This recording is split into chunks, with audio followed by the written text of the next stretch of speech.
You can bet your bottom dollar. Great programming coming up next on the Stewart Media and Entertainment Network. Stand by. Hold on.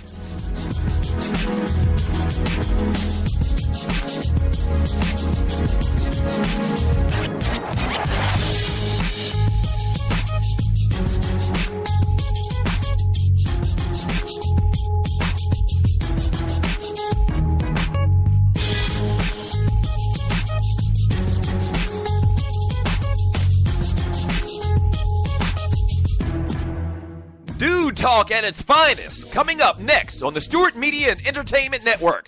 In about 2 minutes, stand by.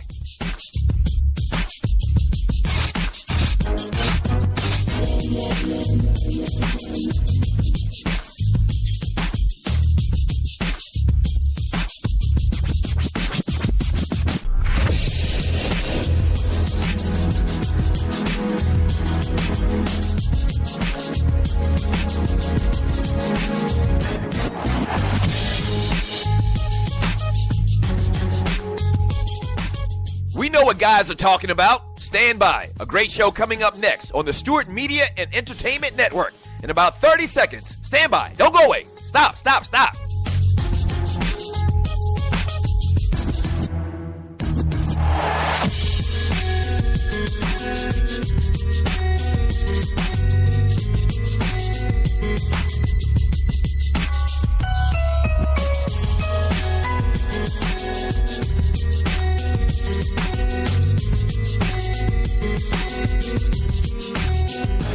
If they're talking about it at the barbershop, we're talking about it here on SME.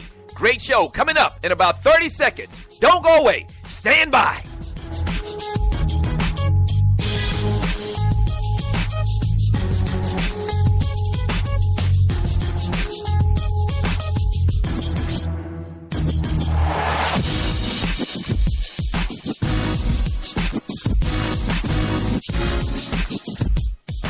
It's time. Sit back, relax, and enjoy. Another great product on the Stewart Media and Entertainment Network.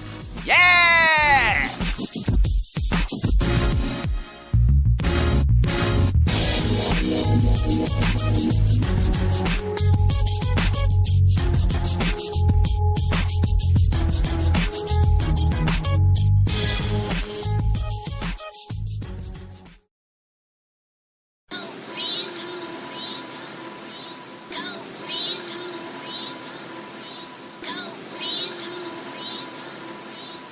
I'd like to welcome everybody to the Grizz, and of course, I'm your host, Rashad Grismore. I have a fun and a very exciting show for you today. So yesterday, my Lakers got whooped on again, but I'm not even here to really talk about the Lakers. Of course, I will talk about them, but not how you think I will talk about them. But I really want to talk about Kobe Bryant. I love when Kobe Bryant opens his mouth when he talks about basketball. Seriously, I really do. I just find him to be a very astute guy, and I'm going to miss that. You know, not only am I going to miss Kobe Bryant, the basketball player, but I'm going to miss Kobe Bryant, the philosopher, and his views and his concepts of the NBA game. I just love the way in which he talks basketball.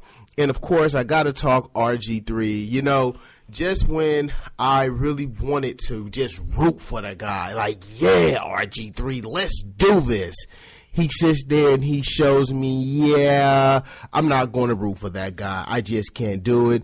And then also, I got to talk about Patrick Ewing. Why doesn't Patrick Ewing have a job? And there's a ton of sports topics to talk about. And, hold up. But what I want you to do is sit back, relax, and enjoy me, and let's get it.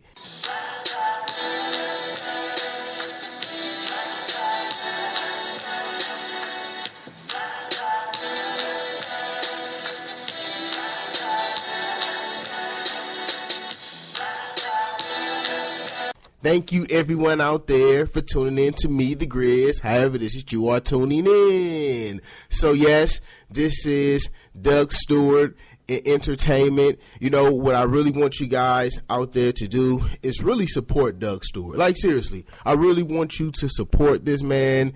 he has given a ton of black individuals an opportunity to really express themselves. It's something that a lot of the major media outlets, they don't do. So I think it's pretty cool that he does that. So, if you can give, and he has asked for money in the past, if you can give, seriously, please give. Because only thing that's going to do is the production gets better. He's able to spend money on whatever it is that he needs to spend his money on.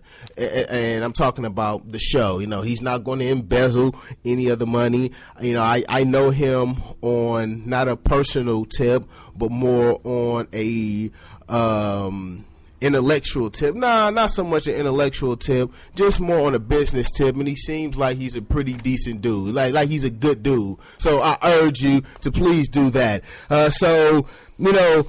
I'm listening to RG3, and you know what? I'm not even going to I'm going to call him RG3. I really don't want to call him that, but I don't want to say Robert Griffin III, so I'm going to call him RG3.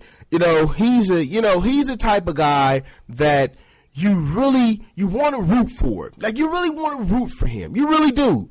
But then when he says some of the things he says, no pressure, no diamonds, and then he doesn't want to sit there and admit that he was humble with the experience that he had in Washington, it really tells me that, okay, this guy doesn't get it. And I'm going to read the comment that he said. If you say you're humble, then you're not humble. So I can't say that. I just think I'm more experienced. I'm still a kid. I feel like I'm 26. Okay, first of all, you're not a kid. You're a grown-ass man. That's number one. Like, you're not 18 years old. You're not 19. You're not 20. Like, you're not D'Angelo Russell. Like, seriously, he's not that. I don't understand his thinking. I really don't. And then when I come out and then I say, oh, well, I'm not a fan of the black quarterback, these are some of the reasons why I'm not a fan of the black quarterback. It seems like, not all, but it seems like a lot of black quarterbacks, they don't get it. Like, seriously, they don't get it. Michael Vick, he didn't get it at first, but it took him going to prison so he ended up getting what he was supposed to get. He got the lesson. Like, you know what? I'm not the dun dada. I'm not who I think I am. And for him to say something like this, it just tells me that he's going to fail in Cleveland. That's what that tells me. He's going to fail. I want everybody to know this on the 7th. RG3 will fail in Cleveland. That's what he's going to do because, hold on, and if you watch the commentary, if you watch the interview, you'll see that after he said the no pressure, no diamonds quote, he sit there, he just walked off the stage like, I'm going to drop the mic and that's a wrap. No! Who do you think you are? Once again, now you can see why his teammates didn't like him. You can understand that.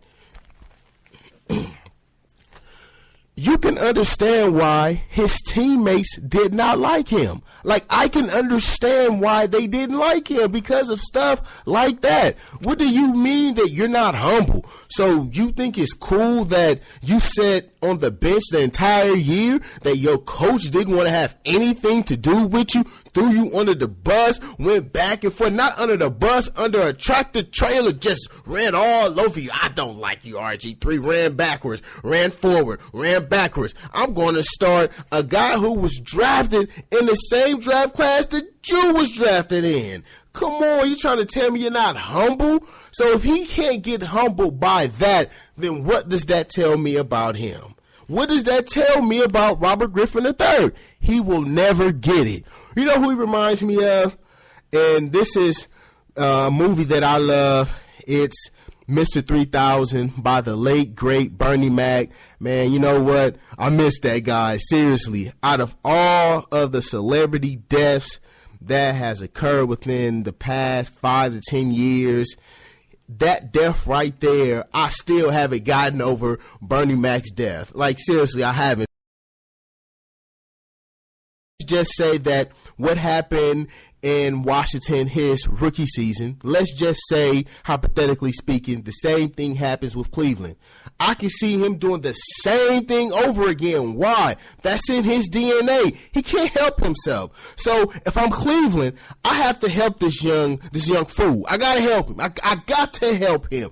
Number one, dude, you can't talk to the media. Like, seriously, you can't talk to the media. Why? Because when you talk to the media, you say things like this. You haven't did anything. You haven't did nothing. Nothing. The only thing that you did was you had a good rookie season. That's it. So we're not going to allow you to sit there and dig a ditch for yourself, because that's exactly what happened. He digged a ditch for himself. It's like, dude, why are you going to sit there and say no pressure, no diamonds, and then walk off the stage? Hold up. You're not Jay-Z. You don't get a chance to do that. Who do you think you are? Like, you're Robert Griffin III, the guy who didn't play last year, not because of an injury, but because the coach just thought that you wasn't the right guy. And then we hear all of the turmoil that went on in the locker room, and then for him to come out and say something like that, it just lets me know he's not ready. He's not ready. I'm sorry, he's not ready. So when I sit there and I say, well, I'm not a fan of the black quarterback, and I know I have taken a tremendous beating over those comments, but I stand by those comments. Now, I'm not going to sit here, and you know what, and let me rephrase that. It's not all black quarterbacks, because I have a lot of trust in Jameis Winston. So, Jameis Winston, if you're listening, please don't let me down. But for the most part, this is what you get from black quarterbacks. And for me, I just don't like it. Like, this dude, he don't get it. He don't get it. How do you come out and say something like that? You're not humble? What team went to the postseason? You trying to tell me that he's not humble, and for him to say something like this? Wow. Just truly, truly a very interesting character. I will say that. Seriously. Patriots, Terrence Knight, no issue with weight clause in contract. Terrence Knight, who turns 30 on July 4th, was listed at 354 pounds by the Washington Redskins last year. So I think he needs to get on some Jenny Craig, and he was signed by the New England Patriots, and he has said that he's trying to watch his weight. I think he needs to do that. For me, one of the guys that really stand out in my mind, just being just big and fat, but who could actually play, it was two guys that come to my mind. It was Sam Adams and Tony Siragusa. I remember watching them two fat dudes, and I'm saying to myself, they're getting ready to make Ray Lewis into a Hall of Famer. That's exactly what they're about to do, because I'm watching these guys, and they're taking up 4, sometimes 5 blocks, and Ray Lewis is running from sideline to sideline, making play after play after play. And it was, and for me, I'm watching it, I'm just saying, damn, like, they're going to make Ray Lewis a Hall of Famer. And I truly believe that that's one of the main ingredients as to why Ray Lewis is going to be a first ballot Hall of Famer. Don't get me wrong. Ray Lewis would have been terrific without those guys, but it just took him to a whole nother level. As you see, once he didn't have those guys and then he had to take on blockers, he really didn't like that. That's one of the main reasons why he was urging Ozzie Newsome to draft Khalil Nata. And then once he got Khalil Nata, then he was able to be free and he was able to run from sideline to sideline. Like, I don't got to have these fat boys all in my face. But Terrence Knighton, you know, I really want him to get into shape, not only for football reasons, but just for health reasons alone. Another fat guy that comes to my mind is Gilbert Brown. I remember Gilbert Brown when he played for the Green Bay Packers, and I'm saying to myself, man, this is a big dude, but that big dude could play some football. Not in the Super Bowl, though. Now, when he went up against the Broncos, they dominated him in that Super Bowl. I was looking at Gilbert Brown, and I was like, hey, Gilbert, you gonna Don't let them do that to you, man. You better fight back, Gilbert. Don't let them do you like that.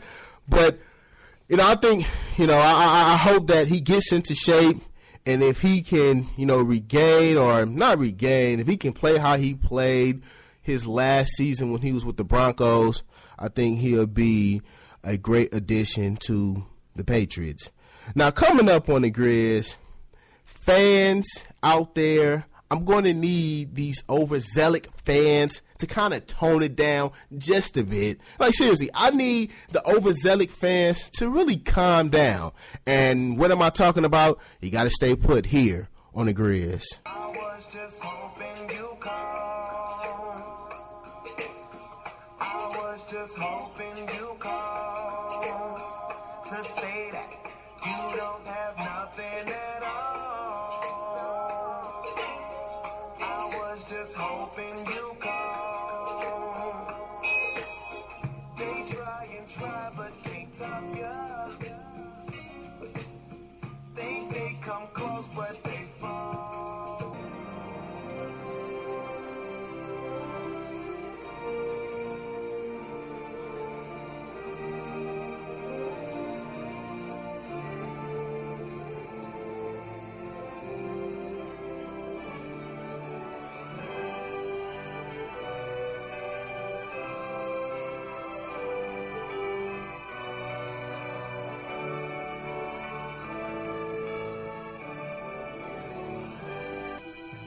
I'm gonna give you a 5-pound box of love with $1 million bill on diamonds on every corner and the big black pearl for a lock. Use my heart for a key. I wanna pay you back. I wanna pay you back. I wanna pay you back for loving me.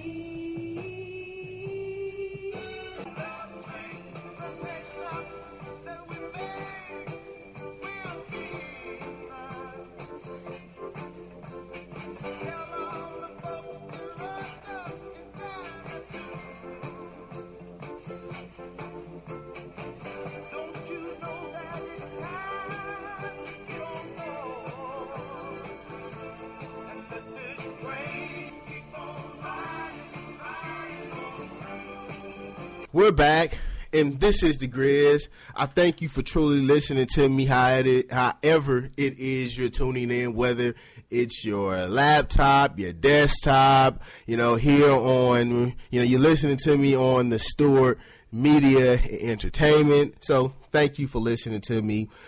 Overzealous fans, overzealous fans, I'm not going to say that I'm an overzealous fan. I'm a passionate fan. But you got some fans out there, and you see some of the things that they do, and you say, wow, like, seriously, did they really do that? I can't believe that they actually got somebody tattooed on their body. Who does that? Seriously, who does that? Who will sit there and get another man tatted on their body? That's doing entirely too damn much. I'm not about to do that. I love me some Joe Louis. Seriously, I love me some Joe Louis. That's my favorite boxer of all time. But I'll be doggone if I'm going to go to the tattoo shop and get Joe Louis on my body. I'm not going to do it. I'm just not going to do that. Now, Patriot fans out there, they're suing the NFL for the first round draft picks for the Patriots. They want those picks back, or they want that pick back. And I'm going to read something that I got on ESPN. I'm going to read it to you. I got this off of ESPN.com. The 7 fans included a season ticket holder from Connecticut who said that the scandal has left his 7-year-old daughter disillusioned, and a Florida man who said that the NFL sanction have caused him stress and a loss of sleep. The complaint filed Tuesday in U.S. District Court in Boston says the NFL made an arbitrary and capricious decision to revoke the pick in this month's draft, even though there is no proof that the team deliberately deflated balls in January 18, 2015 AFC Championship game against the Indianapolis Colts. The complaint alleges, among other things, common law fraud, negligence of emotional distress, and racketeering. The NFL Commissioner Roger Goodell and team owner Robert Kraft are named as defendants. The suit criticized Kraft for not fighting the league's punishment harder. Yeah, see, it is kind of comical for the guy to sit there and say his 7-year-old daughter is disillusioned. Like, yeah, blame it on your 7-year-old daughter. Okay, nah, man, let's just be honest. Man, that's you. Ain't got nothing to do with your 7-year-old daughter. How about you are crazy, and the people that are doing this are crazy? How you gonna sit there and try to sue the owner of the team that you're going to court for? That doesn't make any sense. That's like an oxymoron. And guess what? These people are morons. Yes, they're morons. I don't understand this. I don't understand it. Wow. Actually kind of funny. This is comical right here. Straight comedy, right? This is comedy. I'm a Laker fan. And for those of you who have heard my show, you know that I love my Lakers. I love my San Francisco 49ers. When David Stern, when he came out and he vetoed the trade for Chris Paul, and as a result, the Lakers have struggled mightily. I would not have been that fan to say, you know what, we're going to take David Stern to court because of this. And I'm not going to sit there and take Dr. Buss to court, the late, great Dr. Buss to court. That doesn't make any sense. I just can't see myself doing something so hideous. That's just me. So yes, these people are morons. They are. For me, these individuals are morons. One of the guys, hold on, and this is what makes it so funny. The Florida man said that the sanctions have caused him stress and loss of sleep. See, like I've said before, these individuals, they are just entrenched in this a little bit too much. I guess because they don't have something that I have a voice, so I can come on here and I can just rant and rave, and I can say I can't say whatever I want to say, but I can almost come close to saying whatever I want to say. This is just pure comedy. Now, speaking of a guy who is comedy, you know what? He's not comedy. I just find him to be a very hideous individual as of right now. I'll probably get over it. Nah, I'm not going to get over it. And I just don't like the fact that the media has gotten over this so fast. The media hasn't made this individual sit there and really answer for what, things that have came out against him. And that's Peyton Manning. Peyton Manning named honorary race official at Food City 500. So I guess that's the NASCAR circuit. Here's my thing about that. Now, I know I talk about race because we have to talk about race. We do. Anytime you live in America, you have to talk about race. I don't always talk about it, but when I find that it's applicable to talk about it, then I'll talk about it. I'm not going to sit here and talk about it in depth as of right now. My only thing is that I hope that when something happens like what has happened with Peyton Manning, I hope that the media, especially if it's a black athlete, I hope and I pray that they give him the same amount of latitude that they gave Peyton Manning, because it seems like the world, well, at least here in America, that everybody has completely forgot about all of these allegations against Peyton Manning. And I just don't think that is fair at all. That's just me. You don't have to agree with it, but that's just how I feel. It's my opinion. But coming up on the Grizz, Hassan Whiteside, I'm going to talk about him. He wants to be Defensive Player of the Year. And, because this is the Grizz, every time that I do a show, I'm going to talk about Kobe Bryant, especially if he has a quote to talk about. I just love to listen to Kobe Bryant talk basketball. And if you're a sports head, and especially if you're a basketball nut like I am, I think that you will enjoy it. So we'll be back. I was just hoping you call. I was just hoping you call to say that you don't have nothing at all. I was just hoping you call. They try, but can't top ya. Think they come close, but they fall.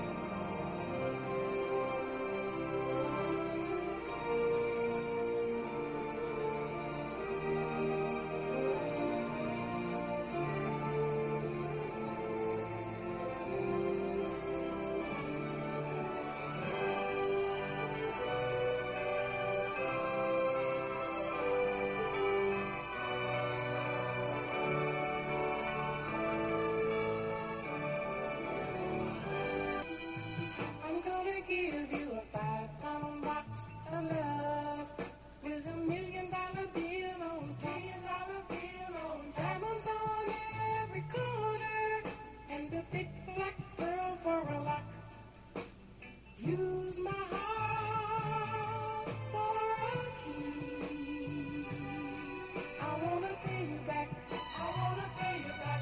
I wanna pay you back for loving me.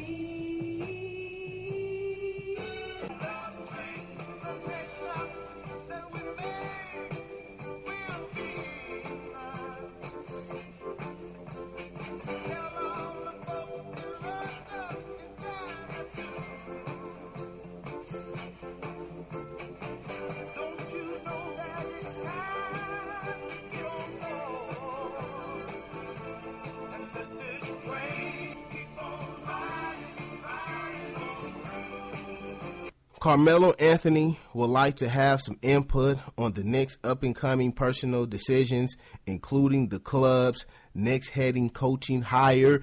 Here's my thing about Carmelo Anthony. Carmelo Anthony, don't get me wrong. Carmelo Anthony, when it comes to scoring the basketball, the guy can do it all, offensively speaking. Except make teammates better. He can't do that. Distribute the basketball. He can't do that. But as far as scoring the basketball, Carmelo Anthony can do that with the best of them.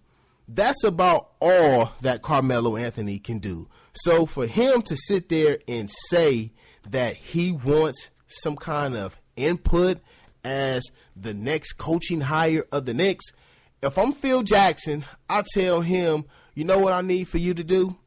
I need for you to go over there. I need for you to sit down. And I need for you to shut your mouth. That's all I need for you to do. I don't need for you to say anything. I just need for you to go over there, sit down, and shut your mouth. That's all I need for you to do.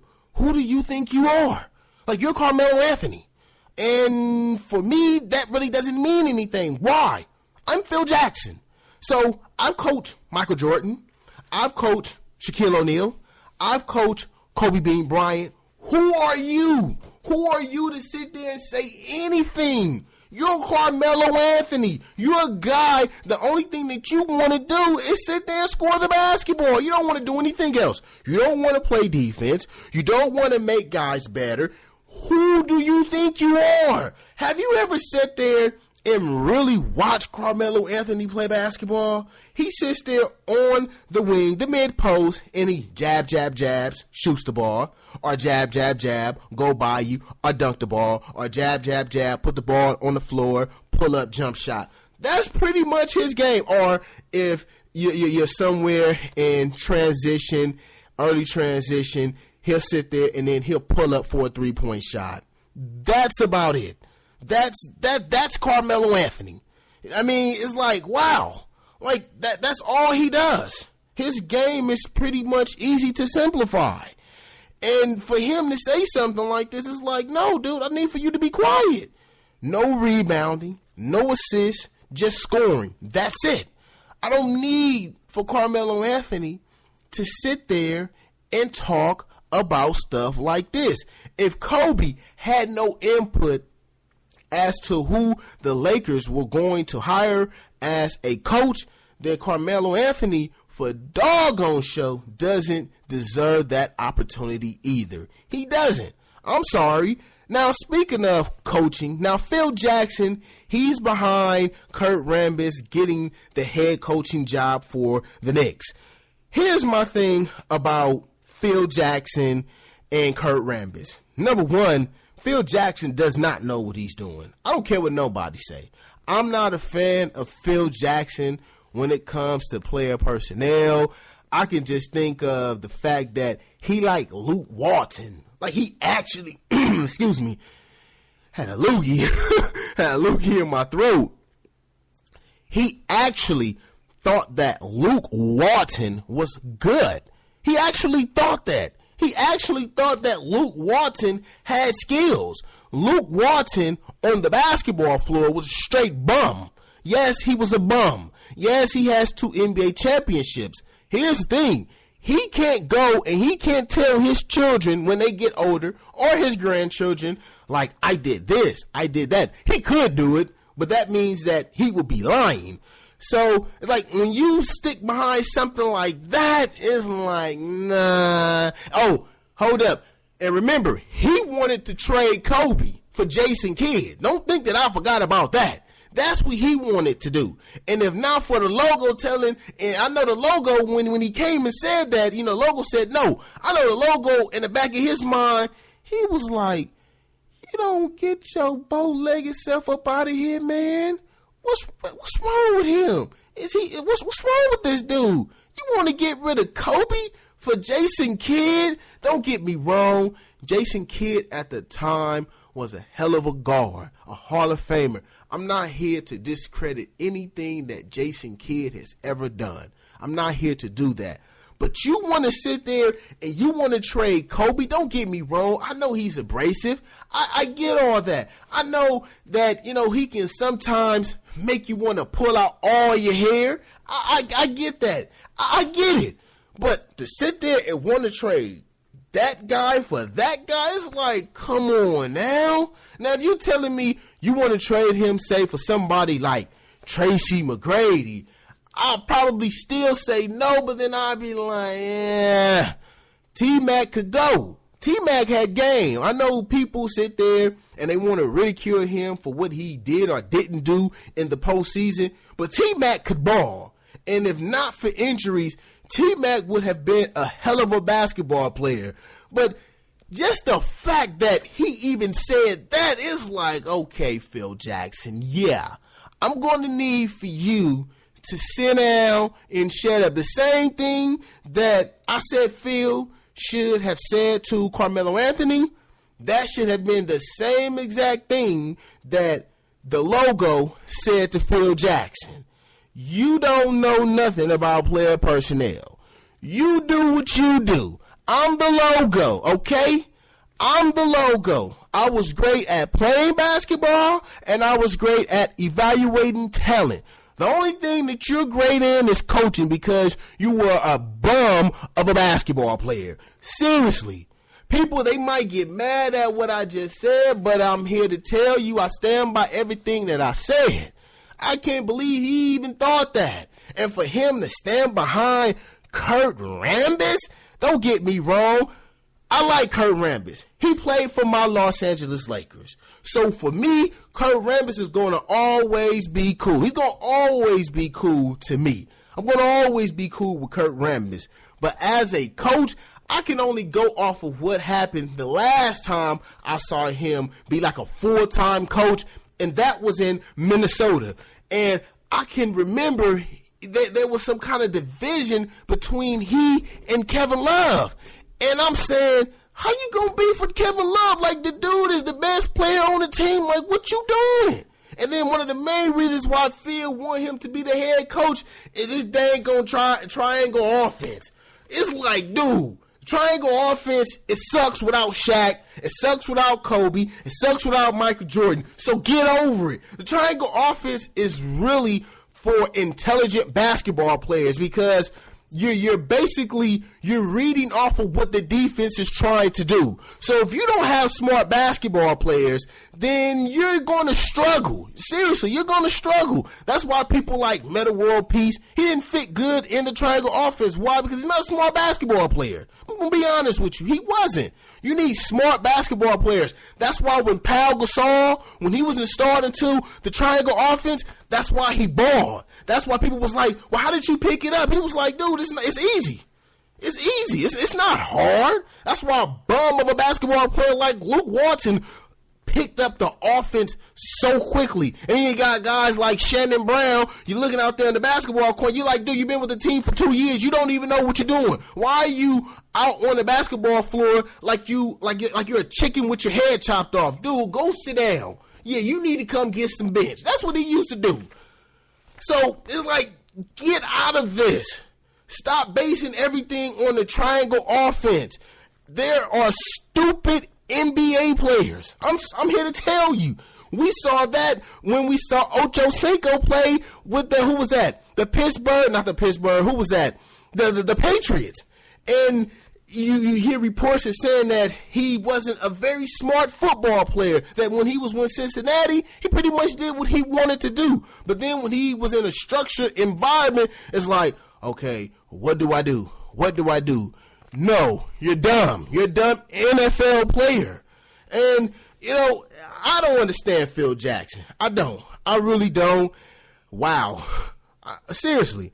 Now, I think an individual who should get an opportunity to coach the team, I really think it should be Patrick Ewing. Now, Patrick Ewing, he's been an assistant for 13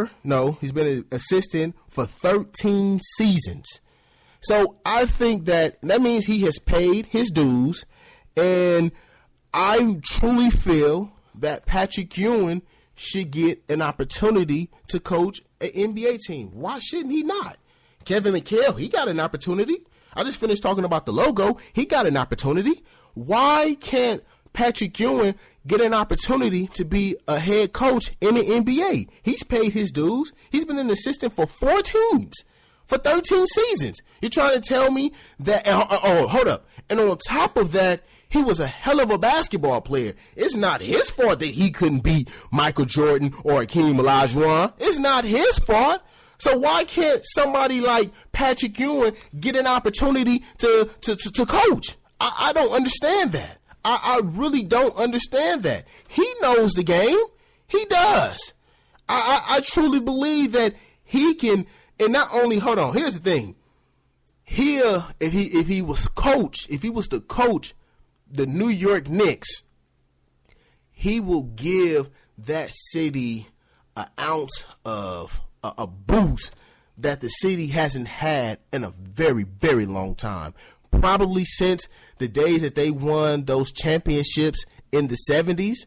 That would be the environment if Patrick Ewing was to be the head coach of the Knicks.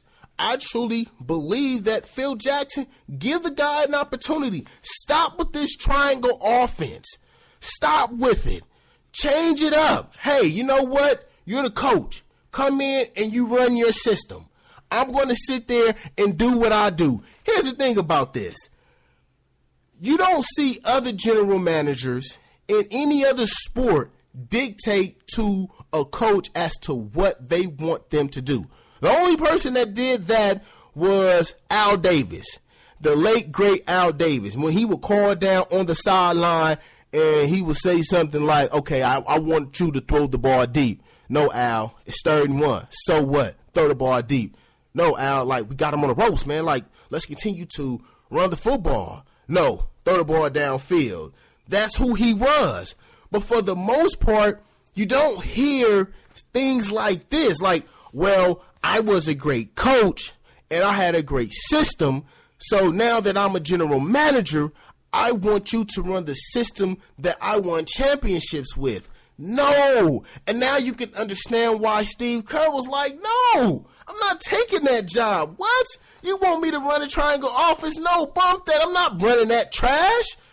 I'm not running that. You don't see a team like Golden State running the triangle offense. No, they're not doing that. And I can understand why Steve Kerr was like, no, Phil Jackson, no, you have Derek Fisher do that. And we see what happened with that. That and then Derek Fisher don't know how to not mess with players' wives and girlfriends and stuff like that. But I want to get back to Patrick Ewing. He should get a coaching job. I don't understand why. I really don't understand why he hasn't been given an opportunity to be a head coach in the NBA. I really don't understand it. We've seen Isaiah Thomas. We've seen people like Larry Bird. We've seen even, and I don't even want to say it, we even seen Magic Johnson be a coach. Why can't he not? He's a lead assistant for the Hornets. And they look better than what they did last year, so give the man an opportunity. Now, speaking of big man, I was on ESPN, and they had something up, and it was the narrative or headliner, and it was saying that who would you rather take? Draft Karl Anthony Towns over Anthony Davis for 2016-2017 season. Now, for me, who am I going to go with? If I had a chance to pick Karl Anthony Towns or Anthony Davis, I'm going to go with Karl Anthony Towns. And here's why. He's a center. He's a center. And the times that I have caught him playing against my Lakers, because that's pretty much the only time that I have a chance to watch him, unless I'm watching ESPN or something like that. But when I was watching him, I said, okay, this guy, he's going to be something special. I remember seeing him play when he was at Kentucky, and I was mad at John Calipari because he really didn't milk him the way in which he should have milked him in that low post. But to sit there and see that he's averaging 18 points per game, he's averaging 10 boards per game, 1.7 blocks per game. So he's doing his thing, and he's only going to get better. He's only going to get better, and people need to understand that. And like I said before, he's a center. Now, the only thing that will stop him from being the best player in the NBA, because I really truly believe that he can be the best player in the NBA within the next, I would say, 3 to 4 years. I truly believe that if he stays on the path that he's staying on and he really develops that low post game, I truly believe that he will be the best player in the NBA. Now, the only thing that will stop him if he starts to be like Anthony Davis, what does that mean? Wants to shoot 3-point shots. Everybody wants to shoot 3-point shots. Now, I just finished talking about somebody like a Pat Ewing. Pat Ewing, he didn't do stuff like that. Patrick Ewing, he brutalized you in that low block, and then when it was time for him to shoot that 15-footer, he did that. But Patrick Ewing wasn't trying to sit there and shoot the 3-point ball. He understood that, hey, I'm 5 feet from the basket. Look, I'm 5 feet from the basket. So the probability of me making this 5-foot shot is higher than me trying to shoot a 25-foot 3-point shot. It just doesn't make any sense. So when I look at Anthony Davis, that's what I'm getting. I'm looking at a guy who wants to sit there and he wants to shoot 3-point shots all day long. I don't like stuff like that. How about you? And I've said this before on this show. How about he sit there and master the low block area, master the mid post, master that, master it, all of it, and then extend your game to the next level. He hasn't even did that yet. He hasn't even had a postseason where he even dominated. And now I'm looking up, and it seems like he's starting to be a prima donna now. I'm looking up. I'm seeing him in all of these commercials. Now, I'm not saying that he shouldn't do that. Hey, I'm all for making your money. You know, youngsters out there, make your money. You can't always be in a situation when somebody is giving you money to do a commercial. By all means, do it. But here's the thing. Let your game be first. If they want you to do a commercial, but you know that you got to be up at 5 o'clock in the morning getting your reps in, you tell them, hey, I need for you to wait. You wait a minute. Let me do what I got to do first. Let me get this basketball right before I do anything. And I'm not sitting here saying that he's not taking the game serious, but I'm just saying. Karl Anthony Towns, I'm looking at the guy. You can look at him. He's still young. He needs to hit the weight room. I think he can fill out around maybe 270, 275. The boy can play. He can play, and you can tell that he's a natural. So I'm going to go, and hold on, not only that. When you look at the NBA, historically speaking, you look at most dominant teams, it's always because of a center. We go to Shaq and Kobe. Shaq. We go to Hakeem the Dream Olajuwon. It was Hakeem. We go to, who was that? Moses Malone. We go to Kareem Abdul-Jabbar. The Lakers, that fast-paced showtime, that doesn't work if Cap is not there in the middle. We can sit there, we can go with Bill Walton. The big man, historically, when you have a dominant big man, you're going to always have a chance to win. Always.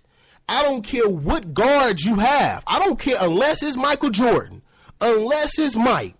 Other than that, I don't care what guard it is.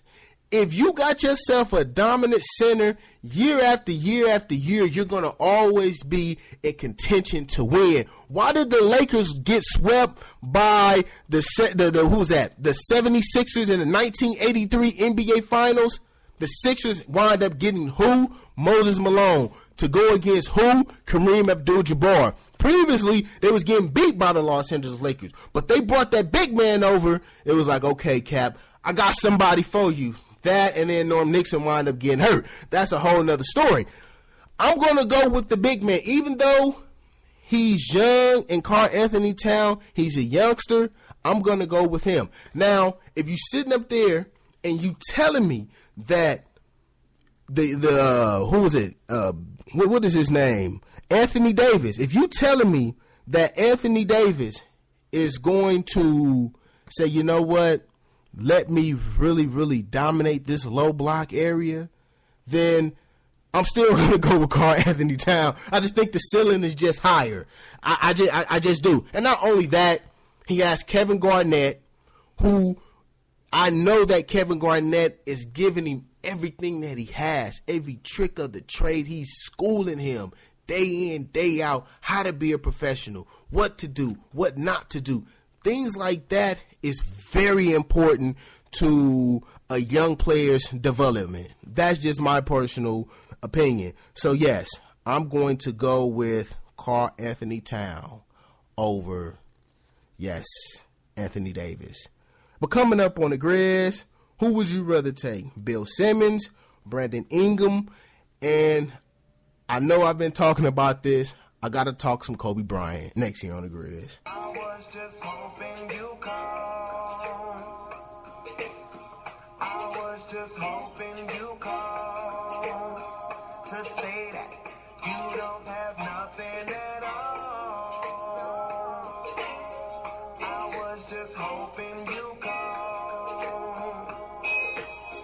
They try and try, but can't top ya. Think they come close, but they fall.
We're back, and this is the Grizz.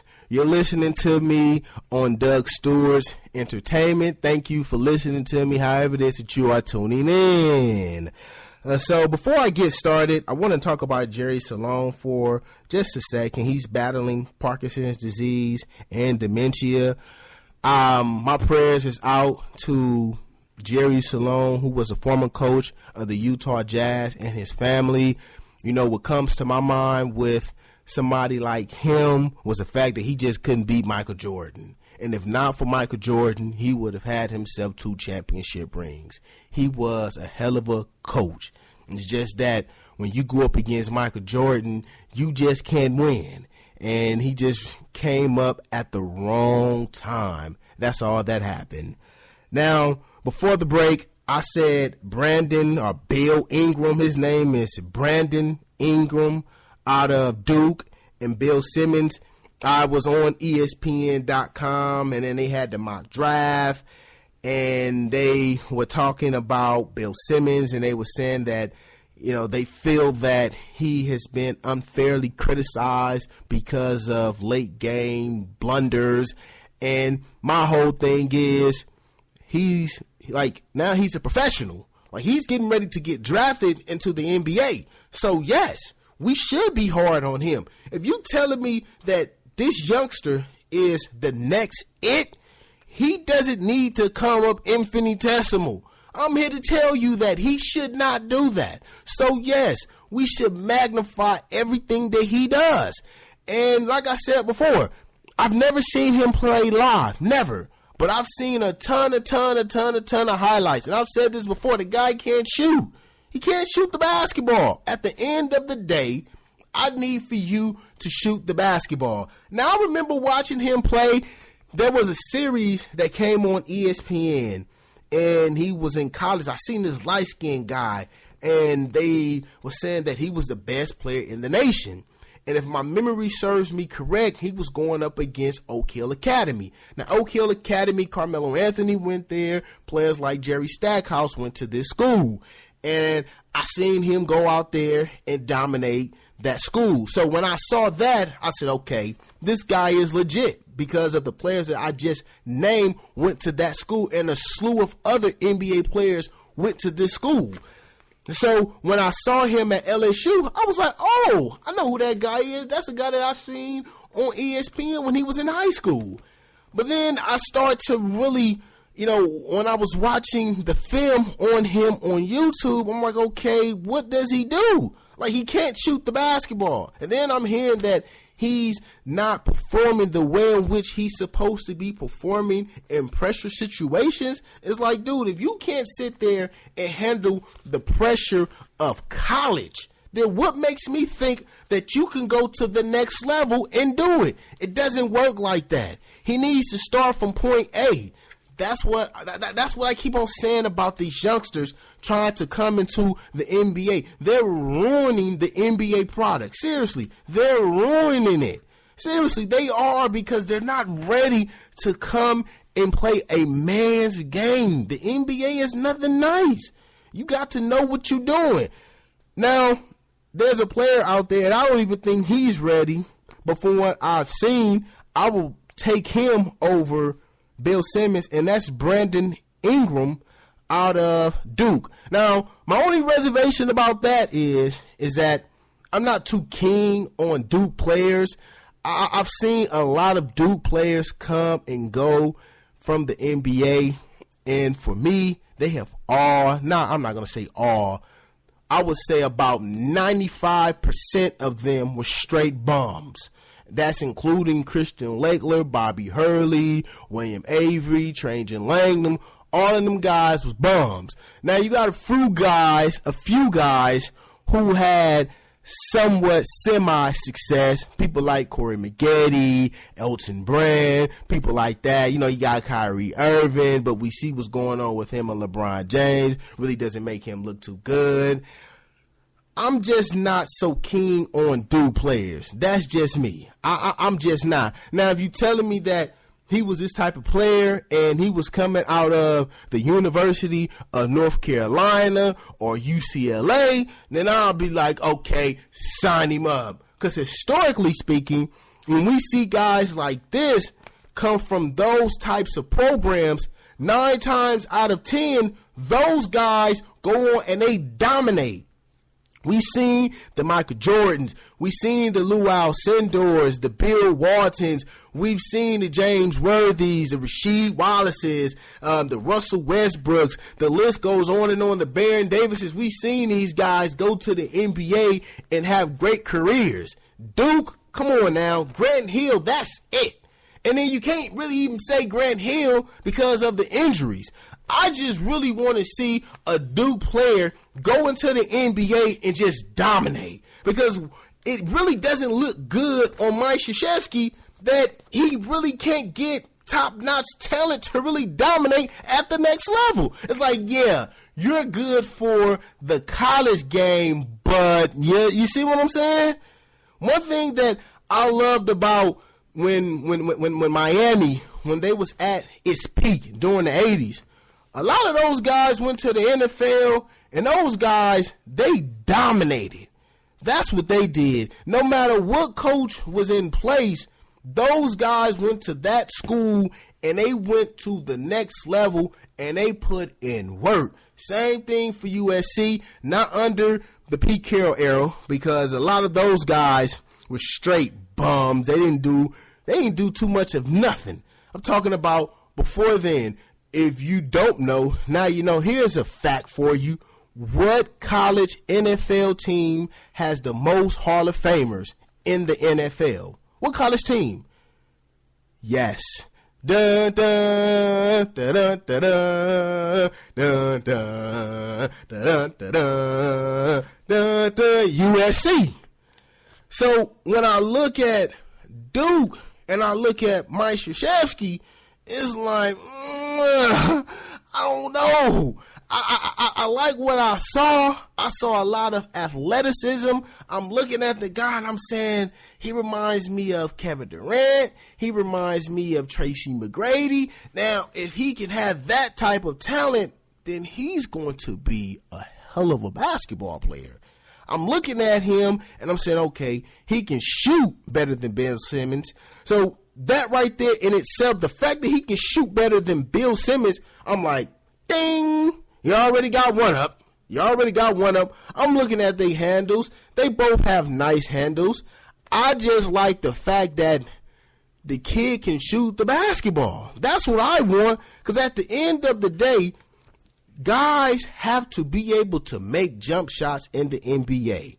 If not, then you're going to be like, who was the guy that they was a Harold Miner? They used to call him Baby Mike. The reason why I used to call him Baby Mike, because he could dunk the basketball. That's about it.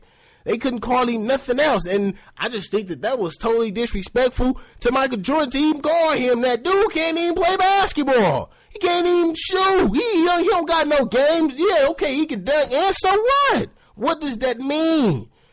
I think this kid, he should stay an extra year in school. If he was so dominant, and we're talking about Duke, we're talking about a program that's consistently dominant. That team should have went further than what they did. He should have put up some monster games. I'm talking about 40-point games if he was what everybody made him out to be. I saw Kevin Durant, and I tell this story all the time. When he went up against USC, they lost that game. But I'm watching Kevin Durant play, and I'm saying, man, there's no way that this dude should be here at Texas. I remember watching Greg Oden play against Joakim Noah and Al Horford. And those two guys, they can play. I'm watching him, and I'm saying, man, that guy right there, that dude is, man, what? That dude can play. And if not for Mike Conley and company not throwing him the ball in the post, they would have won that game. He was just that dominant. I can't say that I've seen that from any of these guys. And I've said this before. They really, really need to put up the age limit. They really do. They seriously, they do. There was a player that I saw from Kentucky. Don't even know the guy's name. I think he's a power forward. They saying that he's supposed to be a top 5 draft prospect. Now, I saw Kentucky play in this tournament. I didn't see anybody from Kentucky except the little guard that they had that I was like, man, that dude right there got game. Like, I didn't see that. Like, okay, why is he there? None of these post players, like I just finished talking about, and I was talking about Patrick Ewing. Patrick Ewing had a mean low post game. Fundamentals galore. These guys, they don't have it. They don't have the fundamentals. And I'm looking at Kentucky and I'm saying, okay, what the heck is they talking about? I really want to know, how do these guys get their credentials? I'm going to be honest with you. And I'm not even trying to toot my horn. I seriously believe that I can be a general manager in the NBA. If somebody do the money aspect of it and just allow me to sit there and look at a player, I can do that. I can be innovative. I can do that. I know the game of basketball. I know what player is a bum. I know what player can play. I know that. I know how to get into a psyche of a player. How? People like Kobe Bryant. You sit there and you listen to his concepts and his philosophies. Only thing you do is you take what he's saying and then you utilize it on the next guy and say, okay, you didn't pass that, can't mess with you. You passed that, I like that. Yeah, in the middle, we can work on that.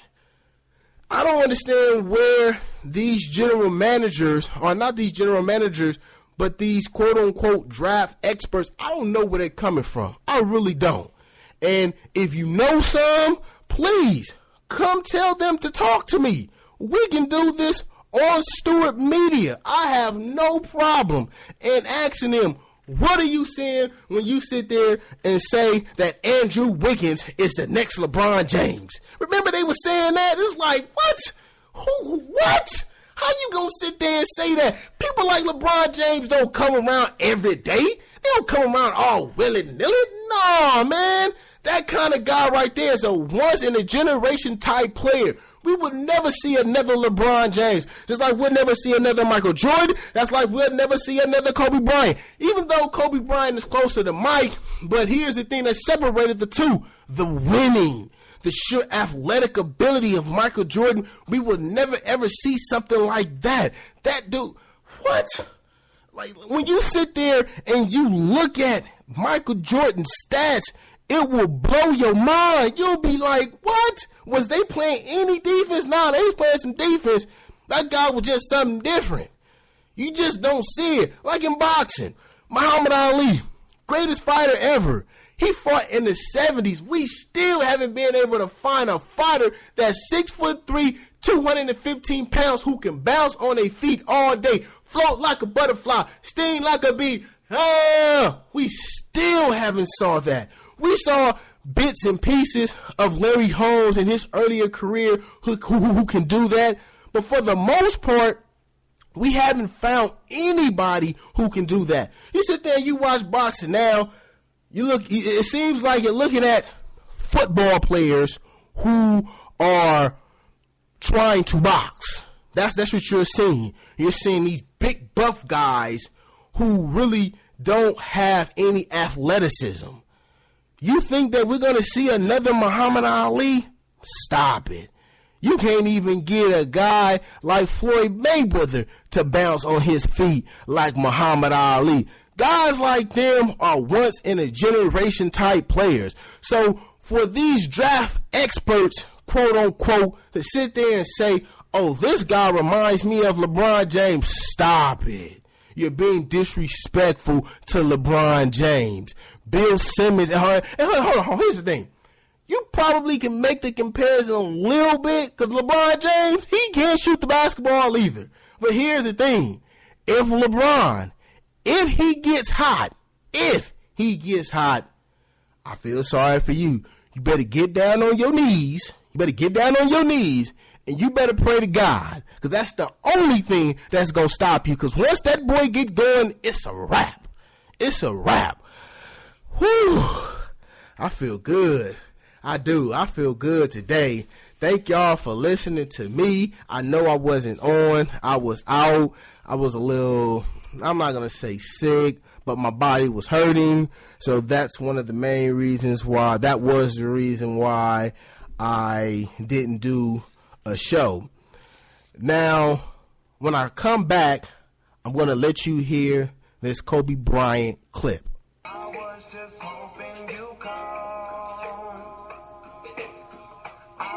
just hoping you call to say that you don't have nothing at all. I was just hoping you call. They try and try, but can't top ya. They come close, but they fall.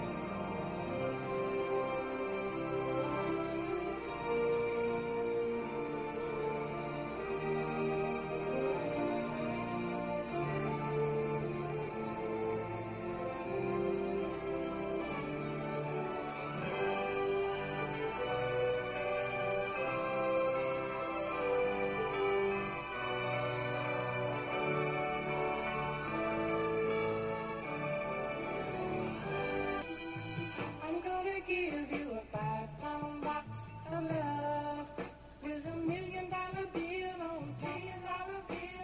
Diamonds on every corner and a big black pearl for a lock.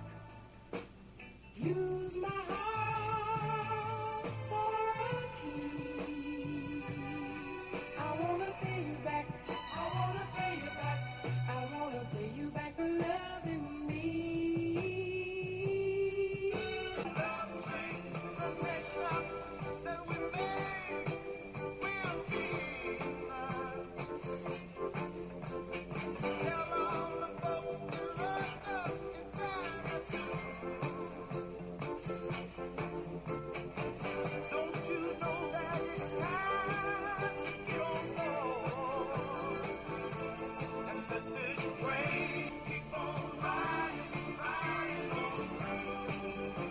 Hassan Whiteside wants media to stack up his blocks before voting. Hassan Whiteside is averaging 14.1 points per game, 11 rebounds per game, and 3.8 block shots per game. Whiteside, who leads the NBA with 255 blocks. Yeah, he probably should be Defensive Player of the Year, but there's some guys out there who can match wit for wit. And so I'm not going to sit here and say that he should be Defensive Player of the Year, but here's my thing, and I just finished, really hammering down on this topic during my show, is the low post game. I saw Hassan Whiteside play, and I'm here to tell you that his low post game is crap. Forget about I'm not going to sit there and say forget about the defensive end. I'm not going to say that. That would be wrong for me to say that. No, continue to do that, but try to become an all-around great player. Instead of averaging 14 points per game, try to get it up to 20, 21 points per game. Try doing that. Seriously, try doing that one.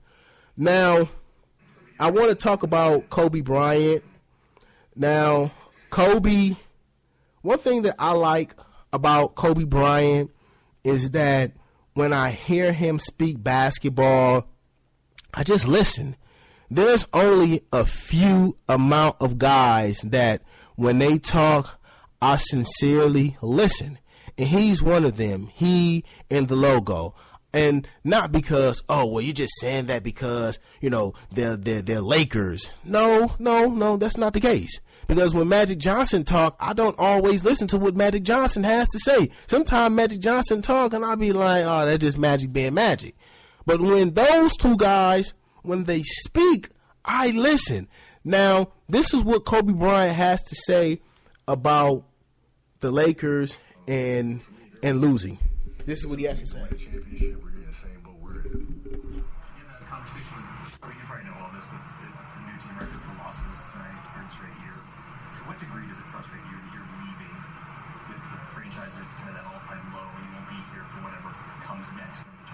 It doesn't matter. I mean, it's hard for people to understand this, but losing is losing, and I don't separate. There are different degrees of losing. Not in my mind, right? You either win a championship. No, it's very black and white to me.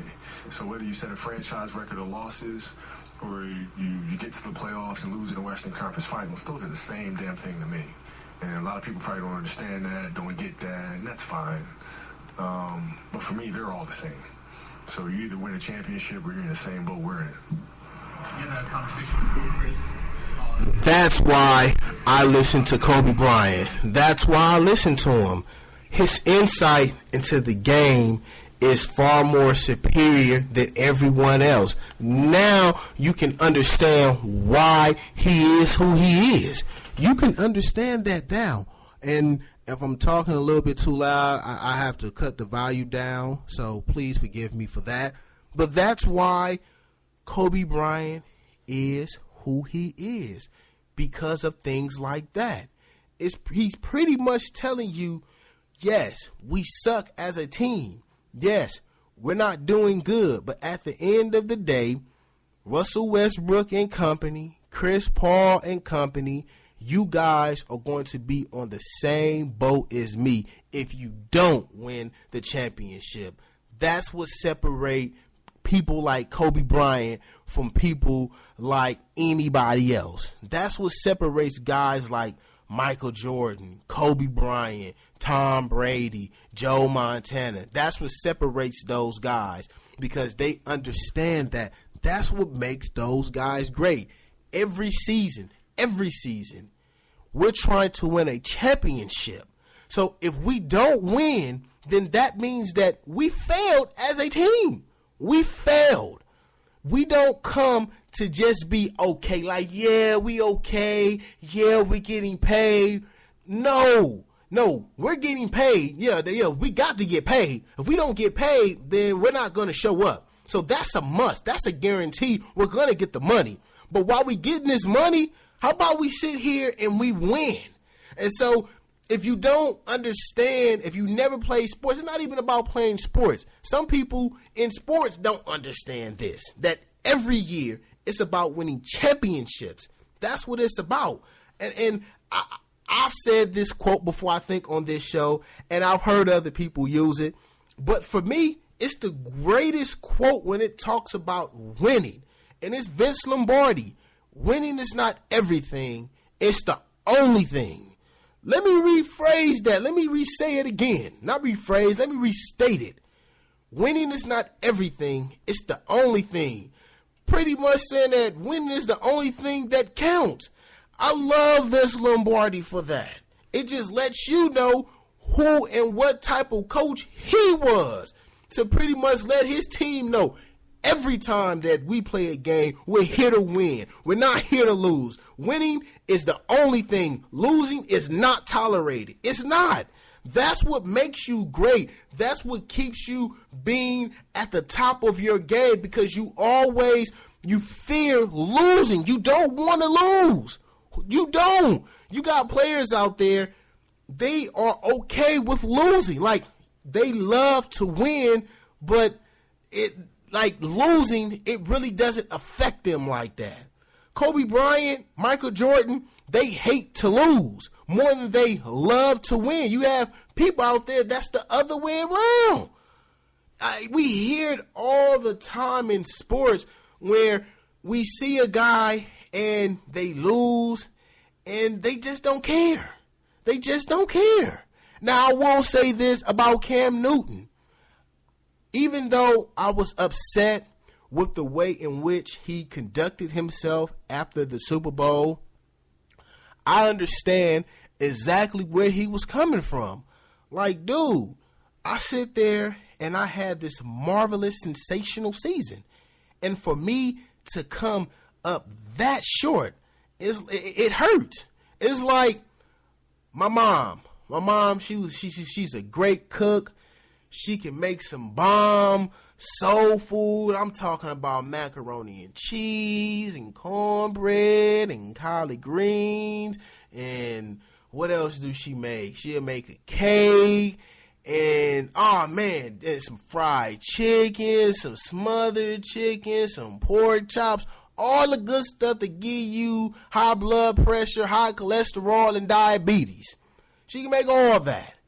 It's just like she's it's on my plate, and then all of a sudden she comes with a big thing of water and she just pours it all on my food. Now, mind you, my taste buds are salivating. It wants it so bad. It wants it in the worst way, but she takes it from me. That's what losing is all about, especially when you get to the biggest game and you get so close, but yet so far. So people like Chris Paul and Russell Westbrook, yeah, you can sit there and not only them, but fans out there, you can sit there and you can laugh about my Lakers being horrible. Yeah, you go on and laugh. Yeah, you go on and laugh. But guess what? You're going to be in the same boat if your team don't make it to the championship. And by the way it's looking, it's a 2-team race to win the championship. And that's coming from the Western Conference because I'm not sold on the Cleveland Cavaliers. And so, yeah, how about that one? Now, speaking of the Los Angeles Lakers, you know, I've been watching the Lakers, and I've said this before, watching the Los Angeles Lakers, it takes a lot of courage for me to watch these jokers. It does. It takes a lot of courage to watch a team just suck. It does. But out here in LA, you have people who are saying that, you know, the farewell tour for Kobe Bryant, it's causing a distraction in the locker room. Now I'm starting to hear different teammates say the same exact thing. Here's my thing about the whole situation. I have a few points that I want to make before I end the show. Number one is, so what? So what? So what if it is a distraction? We need something. Seriously, we need that nostalgia moment. Why? The Los Angeles Lakers, they suck. They're bums. Get them out of here. Seriously, they're bums. The Los Angeles Lakers, to watch them play, they're bums. For me to sit there and listen to, who was that? James Worthy talk about, well, you know, yeah, they're losing, but at least they came out and at least they tried. It's like, what? That's what the Los Angeles Lakers is resorted to, is that? Come on, we the Los Angeles Lakers. Come on. So what? So what if it's taken away from the team? We need something to feel good about. Now, a second thing is, if you're a young player, you should not, under no circumstances, allow that to be an excuse. It shouldn't happen. At the end of the day, if you're a first year or second year player, you need to try to get better every game, every minute of every second. You should not ever have a letdown. You should try to get good every time you step on the floor. That's a cop-out. I watch the games. I watch them. And don't get me wrong, are there times where the crowd, they are chanting Kobe, Kobe, and they want the ball in Kobe Bryant's hand, and sometimes they will boo the Lakers because Kobe Bryant is out on the floor and he's not getting the basketball? Yes, sometimes that happens, but at the end of the day, you got to be a professional and you got to look at the crowd and tell the crowd, you can go to hell. No pun intended. You can go to hell. I'm out here and I'm trying to get better. So one day you can cheer for me how you cheer for him. And so it's no excuse. It's none whatsoever. And they should not use that as a cop-out. That's just my personal opinion. They should not use that as a cop-out. And that's exactly what they're doing. And I just don't think that is right. And it seems like everyone that I'm listening to out here on the different media outlets is trying to give them that. I'm not going to give them that. At the end of the day, you're getting paid to play basketball. Go out there and do your job. Like Bill Belichick says all the time, do your job. Do what you're supposed to do. This is the only thing that the Lakers have is Kobe Bryant. That's the only thing that they have. And I'm going to miss Kobe Bryant. I am. I'm going to miss him. Like, watching the NBA in today's game, it's just totally crap to me. Seriously. And I don't have a stat for this. I don't. But the mere fact that Golden State and San Antonio have all of those wins at home and very few losses. I think they have like a loss at home between the both of them. The fact that that has even occurred lets you know what type of landscape it is in the NBA. It does. But that's my time for today. I enjoyed ranting and raving. Seriously, I did. I'm the Grizz. I'm out. And I love y'all.